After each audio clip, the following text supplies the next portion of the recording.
Welcome to this web lecture on linear programming. Today we're going to look into a few special cases that can arise if you solve linear programs, which you just need to be aware of, that you know that they can emerge, and then later on you also can understand how to handle them. So throughout this example we're going to use the example of a barge which ships coal or sand. So a barge is something like this boat here, and in our example the barge can transport sand and coal at revenues of 100 and 150 euros per ton from Antwerp to Rotterdam. The total capacity of our barge is restricted to 225 tons. However, currently only 120 tons of coal are available in Antwerp, which also means obviously we cannot ship more than these 120 tons. Loading 1 ton of sand takes half a minute, while loading 1 ton of coal takes 1 minute. In total, this barge needs to be turned over in 2.5 hours, which means everything that we want to take on our barge, we have to load within this 150 minutes. So, I promised you that we're going to look into special cases. So, what are these special cases? First of all, a linear program can be infeasible. Secondly, a linear program can have an infinite number of feasible solutions. And thirdly, a linear program can be unbounded. And now I'm going to show you on examples what this actually means. So we're tweaking our example a little bit, and now instead of saying that we only have 160 tons of coal, we're saying you have to ship at least 160 tons of coal because a customer order came in and the customer told you, I need 160 tons. Otherwise, the example stays the same. We're going to look at this using the graphical solution method. So here the capacity constraint stays exactly the same. But now we have this minimum coal constraint, which tells us coal has to be at least 160, which means that our feasible area, so the blue shaded area, moves to the upper left corner of this coordinate system.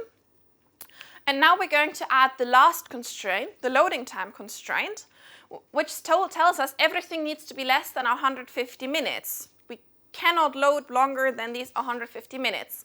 And what you can already see is that the blue shaded area is completely gone. So, what does this tell us? Linear programs can be infeasible. And if a linear program is infeasible, this means that no solution can satisfy all constraints simultaneously, or vice versa, that the constraints contradict each other. The second thing we're going to look into is an infinite number of feasible solutions. So what we're doing for this is we're going to tweak our example a little bit again. So now we have revenues of 100 and 200 euros per ton instead of 100 and 150 euros per ton. And now we're just going to look at how the final visual solution looks like. So what you see here is the feasible area shaded in blue. You see the 3 constraints. And then you see how we move the objective function piece by piece. And as you see, the objective function that actually is optimal, where you can't push any further, is actually completely covering this loading constraint. For us, this means that every point that is between the intersection of the availability and the loading time constraint and the intersection of the loading time and the capacity constraint is optimal. Or alternatively, it means that both the point where the availability and the loading time constraint intersect and the point where the loading time and the capacity constraint intersect are both optimal, and so is everything in between. Okay, now let's look into what it means if a linear program has an infinite number of feasible solutions. So now we've seen that linear programs can have an infinite number of feasible solutions. So what does this mean? First of all, an infinite number of feasible solutions exists if a binding constraint is parallel to the objective function. And secondly, it implies that an infinite number of solutions are optimal. Lastly, we're going to look into unbounded linear programs. So also here we're going to tweak the example a little bit. So we still have the revenues of 100 and 150 euros per ton, but we're now saying, okay, sand is loaded on the left side of the barge and coal is loaded on the right side of the barge.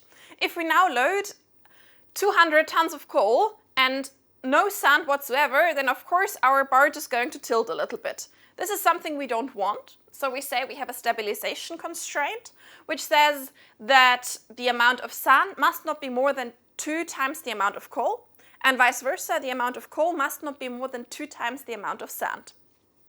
And this is the only constraint that we have in this system. So we're also going to solve this visually. So we're going to put in our 2 stability constraints, which you see here in red and in green. And now we're going to move the objective function. We're going to move it, we're going to move it again, and as you see, we can move it again and again and again and again. We're always going to be better.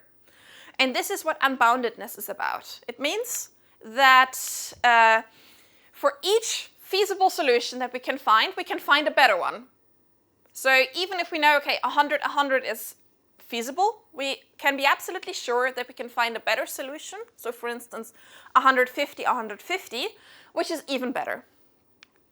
And secondly, it means that either plus or minus infinity is a feasible solution to this.